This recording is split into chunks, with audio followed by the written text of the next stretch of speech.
আমার মায়ের রুম থেকে প্রতিদিন রাতে একটি অদ্ভুত শব্দ আসত। কিন্তু আমার বাবা তো মারা গেছে অনেক দিন আগে। তাহলে আমার মায়ের রুম থেকে প্রতিদিন এরকম ধরনের বাজে আওয়াজ আসে কেন? প্রায় প্রতিদিনই এরকম ধরনের শব্দ শুনতে আমার খুব খারাপ লাগত। আর মনে মনে মাকে ঘৃণা করতে শুরু করলাম। বাবা নেই, মা কার সাথে এমন জঘন্য কাজ করে জানার খুব আগ্রহ হলো। আর এই জন্য আমি একদিন রাতে আমার ঘরে লুকিয়ে রইলাম। তারপর আমি যা দেখতে পেলাম তাতে বন্ধুরা আমার মাথায় যেন আকাশ ভেঙে পড়ল। বন্ধুরা, গল্পটি অনেক ইন্টারেস্টিং। আশা করি শুনলে তোমরা অনেক মজা পাবে। তাহলে চলুন বন্ধুরা, গল্পটি শুরু করি। গল্পটি শুরু করার আগে বন্ধুরা, তোমাদের নিকট আমার ছোট্ট একটি অনুরোধ। দয়া করে তোমরা আমার চ্যানেলটি সাবস্ক্রাইব করে আমাকে সাপোর্ট করবে। বন্ধুরা, আমার নাম অনিকা শর্মা, থেকেই আমার ডাকনাম তিথি। সবাই আমাকে দিদি বলে ডাকে। আমার 10 বছর বয়সেই আমার বাবা এই পৃথিবী ছেড়ে চলে যান। বাবা কোনো একটা কাজে কলকাতায় গিয়েছিল। কয়েকদিন পরে সেখান থেকে খবর এল যে তিনি আর এই পৃথিবীতে নেই। সেখানে ভয়াবহ একটি আগুন লেগেছিল, যার কারণে তার লাশটুকু পাওয়া যায়নি। আমাদের জন্য এই খবরটা মাথায় আকাশ ভেঙে পড়ার মতো ছিল সবার মতো আমিও। আমার বাবাকে ভীষণ ভালোবাসতাম। আমার মা খুব সুন্দর দেখতে আর যুবতীদের মতো ছিল। বাবা মারা যাওয়ার পর দ্বিতীয় বিয়ের জন্য অনেক সম্বন্ধ এসেছিল, কিন্তু তবুও তিনি দ্বিতীয় বিয়ের জন্য না করে দিয়েছিলেন। এই ব্যাপারটা আমাদের পরিবারের সবাই একটু অবাক হয়েছিল, কারণ আমার মা তো বাবাকে ভালোবাসত না, উল্টে তার সাথে সারাক্ষণ ঝগড়া করত। বাবার কোনো ভালো চাকরি ছিল না, আর আমার মা একটা ধনী পরিবারের মেয়ে। দাদু আমাদের সংসারের পুরো খরচ চালাতেন, আর সারাক্ষণ আমার বাবার উপর চেঁচাতেন। আমার মা ও দাদুর সাথে মিলে বাবার উপর চেঁচাতেন। এসবের কারণে আমার বাবা ভীষণ কষ্টের মধ্যে থাকতেন। আমি প্রায়ই আমার বাবাকে লুকিয়ে লুকিয়ে কাঁদতে দেখতাম, আর সব সময় খুব টেনশনে থাকতে দেখতাম। কখনো কখনো বাবা আমায় বলতো, আমি তোকে ভীষণ ভালোবাসি, উত্তর কারণেই ঘর সংসার ছেড়ে কোথাও যেতে পারছি না। আমি বাবাকে বলতাম, এই পৃথিবীর সবথেকে ভালো বাবা তুমি। আর একজন মেয়ের জন্য বাবাই তার কাছে সবকিছু। সে তার বাবা আর যাই হোক না কেন, সেই তার সব। বাবা যখন আমাদের ছেড়ে চলে যান, সেই সময় আমি খুব ছোট। মাকে আমি ততটা ভালোবাসতাম না যতটা আমি আমার বাবাকে ভালোবাসতাম। ছোট ছিলাম, তাই এই কষ্টটা কোনো রকমভাবে আমি সহ্য করে নিয়েছিলাম। কিন্তু বাবার স্মৃতি আমার মনের মধ্যে গেঁথে গিয়েছিল। আমার অনেক সমস্যা ছিল, যার মধ্যে সবচেয়ে বড় সমস্যা হল আমার কনফিডেন্সের অভাব। আমি কারো সামনে ঠিকভাবে কথা বলতে পারতাম না। বাবার এই অবস্থা দেখে আমি সব সময় হেজিটেশনে থাকতাম, কারো সাথে ঠিকভাবে মিশতে পারতাম না। আমি খুব কষ্ট করে স্কুলে পড়াশোনা করতাম। এখন আমি বিয়ে করছি, আমাকে প্রায় বাইরে যেতে হতো, মানুষের সাথে মিশতে হতো, তাদের সাথে কথা বলতে হতো, কিন্তু আমি তাদের সামনে এত নার্ভাস হয়ে যেতাম যে আমার হাত পা কাঁপতে থাকত। এতে সকলে অবাক হয়ে ভাবতাম যে একই রকম মেয়ে, যে ঠিকমতো কথা পর্যন্ত বলতে পারে না। সব সময় আমার মনে হতো যে আমি এই পৃথিবীতে একা, আমার কেউ নেই।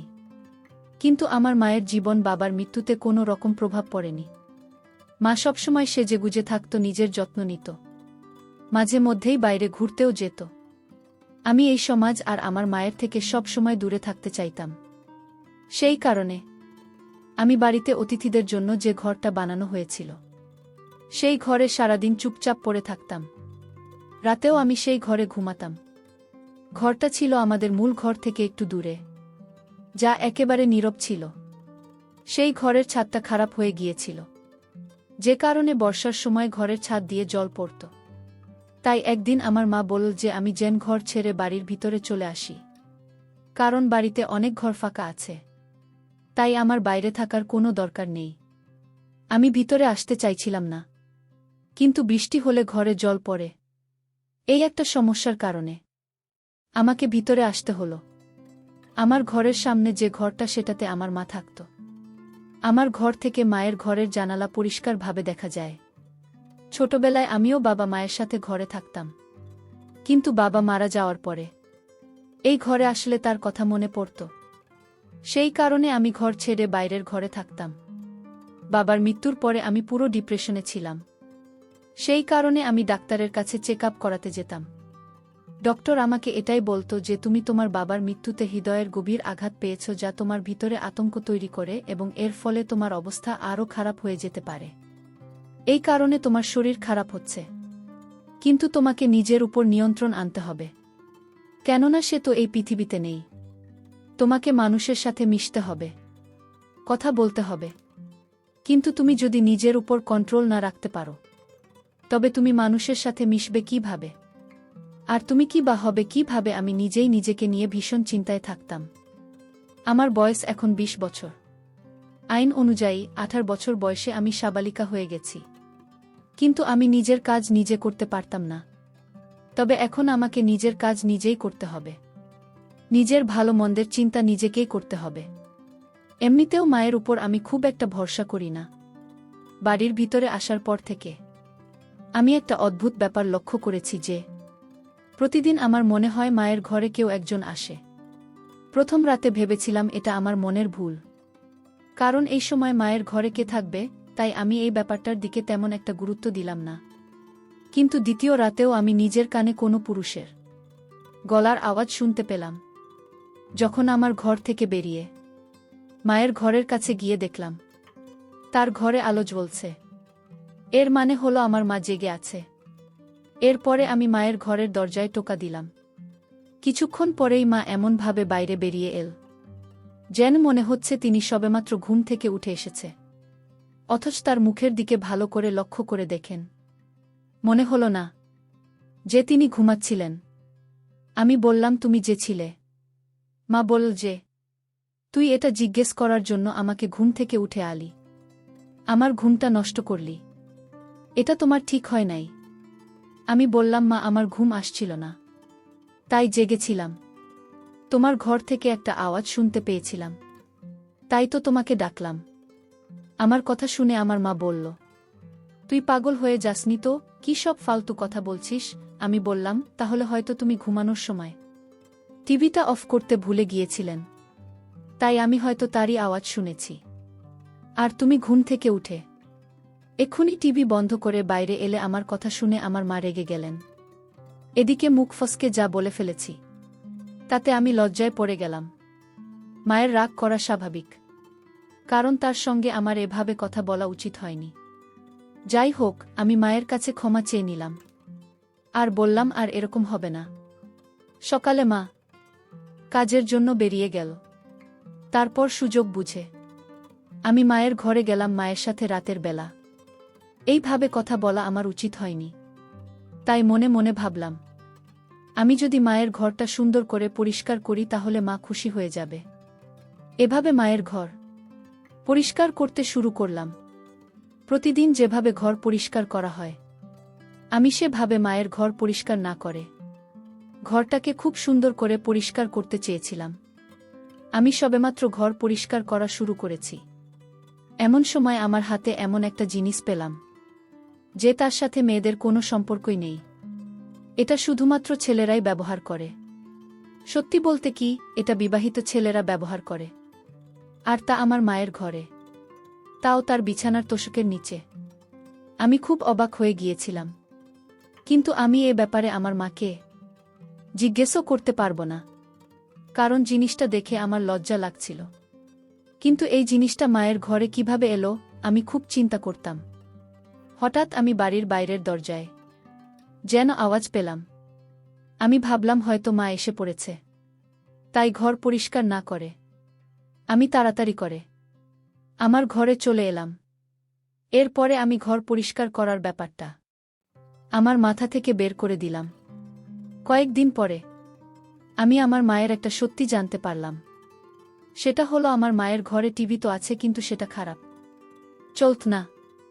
এই খবরটা আমাকে আমাদের বাড়ির চাকরানির বলেছিল। সে সপ্তাহে মাত্র একদিন করে কাজে আসত। সে আমাকে বলল যে এই টিভিটা তো অনেকদিন ধরে খারাপ হয়ে পড়ে আছে।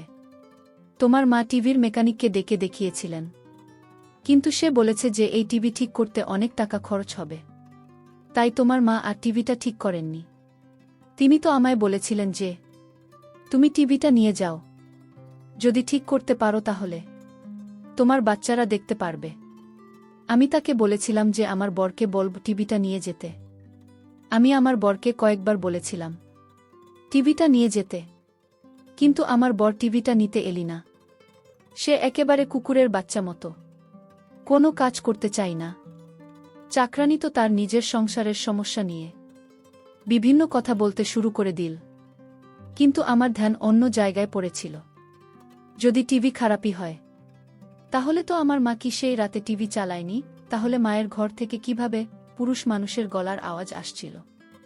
তাহলে কি মা আমাকে মিথ্যে বলেছিল?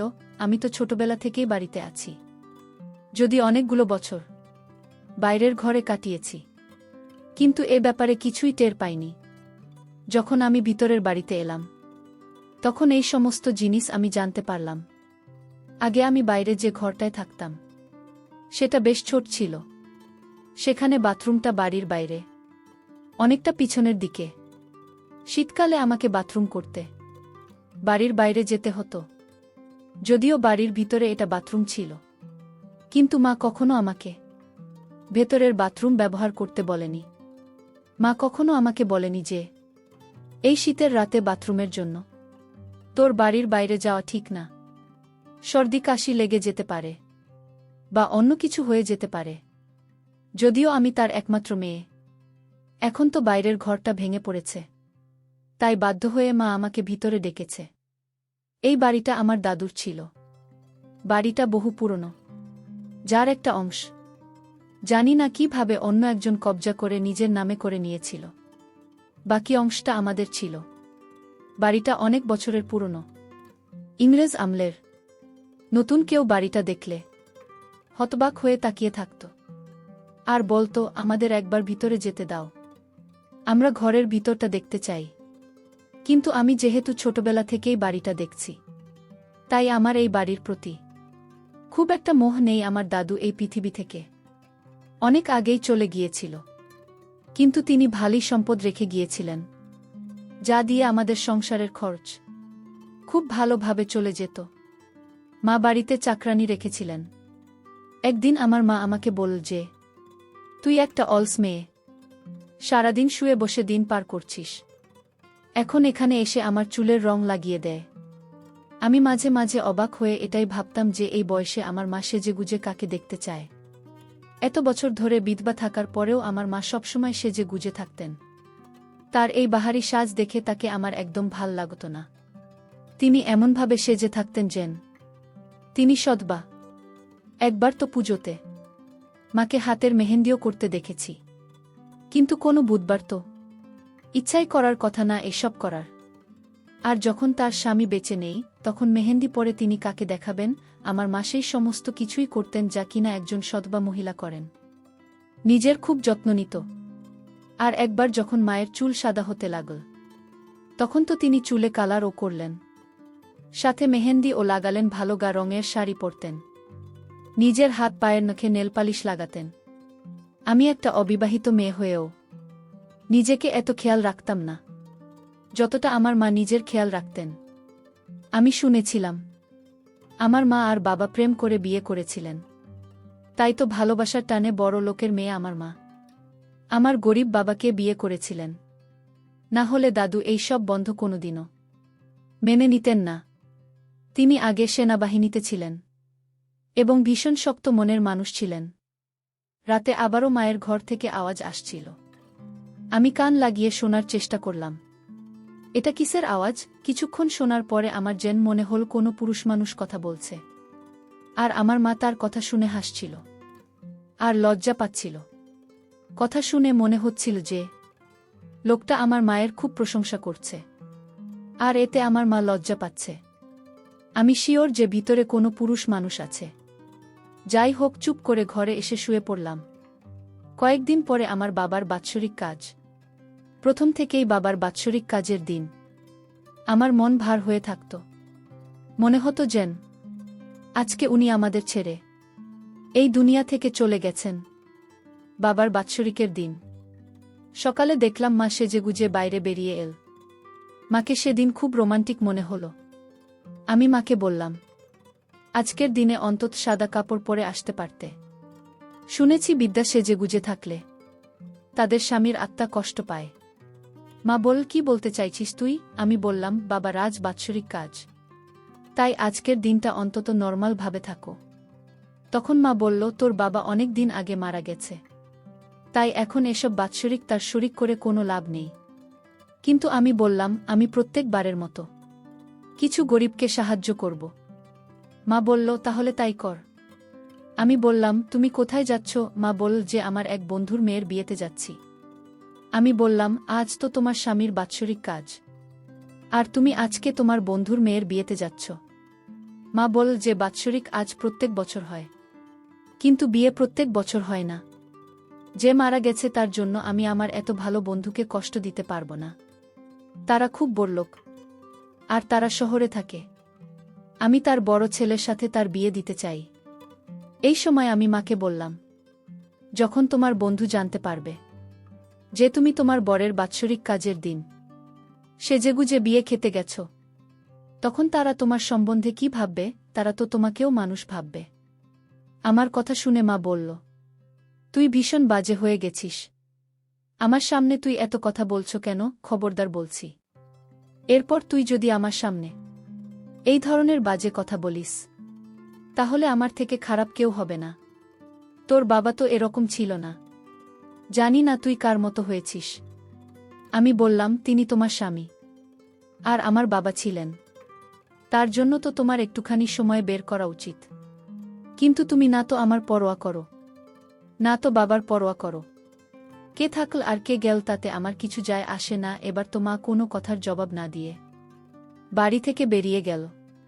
কিন্তু ওই রাতে আমি কিছু এমন দেখলাম, যা দেখে আমার পায়ের তলা থেকে মাটি সরে গেল। রাত্রে আমার ঘুম আসছিল না বলে আমি জেগেছিলাম। এই দিনটিতে এমনিতেও আমার ঘুম আসত না।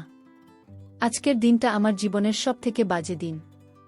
আমি যেন মায়ের ঘরের জানলা দিয়ে কোনো একটা লোকের ছায়া দেখতে পেলাম। আমি পুরোপুরি শিওর হয়ে গেলাম যে আমার মায়ের ঘরে কোনো লোক আছে। আমি তাড়াতাড়ি উঠে এক মুহূর্ত নষ্ট না করে তার ঘরের সামনে গিয়ে দরজায় টোকা মারতে লাগলাম। মোটামুটি 34 মিনিট পরে আমার মা দরজা খুলল। আমি শিওর ছিলাম এই ঘরে যে ছিল সে বাইরে বেরোতে পারেনি, ঘরেই আছে। আমি তাড়াতাড়ি করে ঘরের ভিতরে গেলাম, কিন্তু ভেতরে গিয়ে যা দেখলাম তাতে আমার পায়ের তলা থেকে যেন মাটি সরে যাচ্ছিল, কারণ ঘরের ভিতরে কেউ নেই। আমি ঘরের চারিদিকে দেখলাম, কিন্তু কেউ সেখানে নেই। তাহলে যে লোকটাকে আমি ঘরের ভিতরে দেখলাম সে গেল কোথায়? তাই কথা ঘোরানোর জন্য আমার মাকে বললাম, বাথরুমে যেতে হবে, কিন্তু বাইরের নল দিয়ে জল পড়ছে না, তাই তোমার বাথরুমে যাওয়ার জন্য এসেছি। এরপরে আমি বাথরুমে ঢুকে সেখানেও কাউকে দেখতে পেলাম না। আমি অবাক হয়ে ভাবছি, লোকটার ছায়া দেখলাম আর আওয়াজ শুনলাম, অথচ ঘরের মধ্যে সে কোথাও নেই, যেন হাওয়ায় মিলিয়ে গেছে। কিন্তু আমি এ ব্যাপারে আমার মায়ের সাথে কোনো কথা বললাম না, কারণ আমার কাছে কোনো প্রমাণ নেই। আমি এমনি এমনি বলছিলাম যে আমার বাথরুমের কল খারাপ হয়ে গেছে, তাই আমি এখানে এসেছি। কিছুক্ষণ পরে বাথরুম থেকে বেরিয়ে আমি আবার আমার ঘরে ফিরে এলাম। কিছুক্ষণ পরে আবারও আমার মায়ের ঘর থেকে হালকা হালকা আওয়াজ আসতে লাগল। আমি মনে মনে ভাবছি, হয়তো আমার মা পাগল হয়ে গিয়েছে, অথবা আমার মায়ের ঘরে কেউ না কেউ তো নিশ্চয়ই আছে, যার সাথে আমার মা কথা বলছে। কোনো একটা ব্যাপার তো নিশ্চয়ই আছে, আর তা না হলে ওই ঘরের মধ্যে কোনো ভূতপ্রেত আছে যে আমাকে দেখলে অদৃশ্য হয়ে যায়, কেননা কোনো মানুষের পক্ষে এত তাড়াতাড়ি ঘর থেকে বেরিয়ে যাওয়া সম্ভব না। আর বেরোবেই বা কোথা দিয়ে? ঘরের দরজা দিয়ে যেতে পারবে না, কারণ আমি দরজা দিয়ে ঢুকেছি। আর জানলা দিয়েও যেতে পারবে না, কারণ জানলা ছিল খুবই ছোট। এসব চিন্তা করতে করতে আমার মাথায় প্রচুর যন্ত্রণা হতে শুরু করল, আর আমি এসব কথা কাউকে বলতে পারছিলাম না। এতদিন আমি চিন্তায় ছিলাম এটা ভেবে যে কেন আমার মা এতদিন বিয়ে করেননি, আর বিয়ে না করেও তিনি সবসময় এত খুশি থাকেন। কি করে? আমি এতদিন ভাবতাম আমার মা বুঝি এখনও বাবাকে খুব ভালোবাসেন, সেজন্য আমার মা অন্য কোনো পুরুষকে বিয়ে করেনি। কিন্তু এখন তো বুঝতে পারছি যে নিশ্চয়ই আমার মায়ের অন্য কোনো ব্যাপার আছে, তার জীবনেও হয়তো কেউ আছে আর সে হয়তো আমার মায়ের সাথে খুব বাজে কাজ করে। না হলে সে রাতের বেলা ঘরের মধ্যে কি করে, আমার প্রমাণ দরকার। কেননা আমি আমার মাকে বোঝাতে চাই যে আমি এখন আর বাচ্চা নই, আমি সমস্ত কিছু বুঝতে পারি। আর যার বিবাহযোগ্য মেয়ে আছে তার এসব মানায় না। যদি এমনটা সত্যি হয় তাহলে আমি আর এখানে থাকতাম না, এখান থেকে অন্য কোথাও চলে যেতাম। কেননা আমি এভাবে এখানে থাকতে পারবো না। এসব চিন্তাতেই রাতে আমার ঘুম আসতো না। মায়ের ঘরের রহস্য জানার জন্য আমাকে একটা প্ল্যান বানাতে হবে। আমি মায়ের ঘরে যেতে পারতাম না, তাই আমাকে বুদ্ধি খাটিয়ে এমন একটা প্ল্যান বানাতে হবে যাতে ভুলের কোনো সম্ভাবনা না থাকে। শেষ পর্যন্ত আমার মাথায় এমন একটা প্ল্যান এসে গেল যে তাতে ভুল হওয়ার কোনো সম্ভাবনা নেই। কিন্তু যদি আমি ধরা পড়ে যাই, আর আমি যেটা ভাবছি সেটা যদি না হয়, তবে আমি আমার মায়ের চোখে চিরদিনের জন্য ছোট হয়ে যাব। কিন্তু অন্ততপক্ষে আমি সত্যিটা তো জানতে পারব। আর এমনিতে আমি শিওর ছিলাম যে মায়ের চোখে আমি ছোট হব না, বরং তিনি আমার চোখে চিরদিনের জন্য ছোট হয়ে যাবেন। তাই আমি মনে মনে ভেবে নিয়েছি যে আমাকে কি করতে হবে। বিকেলবেলা আমি আমার মাকে বললাম যে আজ আমি আমার এক বন্ধুর বাড়িতে পড়তে যাব, আর আমি রাতে ওখানে থাকব। আমার মা বলল, ঠিক আছে, খুব ভালো কথা, মন দিয়ে পড়াশুনো করো। মনে হয় আমার মা খুব খুশি হয়েছিল যে আমি রাতে বাড়িতে থাকব না। যাই হোক, আমি বাড়ি থেকে বেরিয়ে গেলাম এবং কিছুক্ষণ পরে মাকে ফোন করে বললাম যে আমি আমার বন্ধুর বাড়িতে চলে এসেছি। যদিও আমি বাড়ি থেকে কোথাও না গিয়ে বাড়িতেই লুকিয়েছিলাম। আমার মা বলল, ঠিক আছে, সকালে ঘুম থেকে উঠে ধীরে সুস্থে বাড়িতে ফিরে আসিস, তাড়াহুড়োর দরকার নেই। কিন্তু আমি তো আমার বন্ধুর বাড়িতে যাইনি, আমি তো আমার মায়ের ঘরে লুকিয়ে আছি। আর এমন জায়গায় লুকিয়েছিলাম যে ঘরে মা কি করে সেটা আমি দেখতে পেলেও মা আমাকে দেখতে পাবে না। কিছুক্ষণ পরে মা ঘরে এসে সাজগোজ শুরু করল। এরপরে ঘরের মধ্যে এমন একটা ঘটনা ঘটল যেটা দেখে আমার পায়ের তলা থেকে মাটি সরে গেল। আমার মা অনেক কষ্টে মেঝেতে কার্পেট সরাল, কেননা কার্পেটটা খুব ভারী। কার্পেট সরানোর পরে তার নিচে যা দেখলাম সেটা দেখে আমার মাথা ঘুরতে লাগল। কার্পেটের নিচে একটা দরজা ছিল। আমার মা সে দরজা টেনে খুল, আর মা দরজা খোলার সাথে সাথে সেখান থেকে একটা লোক বেরিয়ে এল। আর লোকটা বেরিয়ে আসার সাথে সাথেই আমার মা তাকে খুব বাজে আচরণ করতে শুরু করল। এটা দেখে আমার নিঃশ্বাস বন্ধ হয়ে যাওয়ার মতো অবস্থা। আমার যেন মনে হলো যে আমি মাথা ঘুরে পড়ে যাব। কেননা ওই লোকটা আর কেউ না, সে আমার বাবা, যে কিনা অনেক বছর আগে মারা গিয়েছিল। তাহলে আমার বাবা এখনো জীবিত কিভাবে? আমি বাবাকে দেখে হতভম্ব হয়ে বাইরে বেরিয়ে এলাম। তারা দুজনে আমাকে দেখে অবাক হয়ে আমার দিকে তাকিয়ে রইল। আমি থাকতে না পেরে এগিয়ে গিয়ে বাবাকে ধরে খুব কান্নাকাটি করলাম। বাবা আমাকে কিছুক্ষণ আদর করে, তারপর জিজ্ঞেস করল, কেমন আছিস মা? আমি বললাম, বাবা তুমি বেঁচে থাকতেও মরা নাটক কেন করেছিলে? আমার বাবা বলল, সোনা মা আমার, আমরা খুব গরিব ছিলাম, আমাদের কাছে কিছুই ছিল না, কিন্তু আমার একটা জিনিস ছিল, আর সেটা হলো আমার জীবন বীমা, যেটা আমার বাবা বেঁচে থাকতে আমার নামে করেছিলেন। সেই জীবন বীমার টাকা পাওয়ার জন্য এই দুনিয়ার সামনে আমাকে মরে যেতে হয়েছিল। আমি মরে গেলে জীবন বীমা থেকে 1 কোটি পাওয়া যেত। আমার কাছে আর কোনো অপশন ছিল না। তোর দাদুর সব কিছু বিক্রি করে শেষ হয়ে গেছিল। আমরা অনেক অভাবে পড়ে গেছিলাম মা, আমাদের কাছে আর কিছুই ছিল না। তাই তোদের ভালোভাবে রাখার জন্য আমাকে এই নাটকটা করতে হয়। এরপর সকলের সাথে সাথে জীবন বীমা লোকেরাও বিশ্বাস করেছিল যে আমি মরে গিয়েছি, তাই তারা তোমাকে 1 কোটি দিয়ে দেয়। আর আমরা কোনো কাজ না করে সুখের সাথে জীবন উপভোগ করতে থাকলাম। আমি তোর মায়ের কাছে থাকতাম সব সময়, আমাকে কোনো কাজও করতে হয় না। সুমাথি, এই যে দেখ, মাটির নিচে আমার ঘর আছে, টিভি আছে, আমি আনন্দের সঙ্গে জীবন অতিবাহিত করছি। এই একটা বুদ্ধি খাটিয়ে এত টাকা পেলাম, যা আমি সারা জীবন কাজ করে ইনকাম করতে পারতাম না। আমি আমার বাবার দিকে অবাক হয়ে তাকিয়ে রইলাম। আর বললাম, বাবা, তোমার মৃত্যুতে আমি এতটা দুঃখ পেয়েছিলাম যে আমার জীবনটা শেষ হয়ে গেছে। এখন আমি একটা রোগীতে পরিণত হয়েছি। তোমার চিন্তায় আমি প্রায় শেষ হয়ে গেছি। আর তুমি এই ভেবে খুশি থেকেছ যে তুমি খুব বড় দান মেরেছ।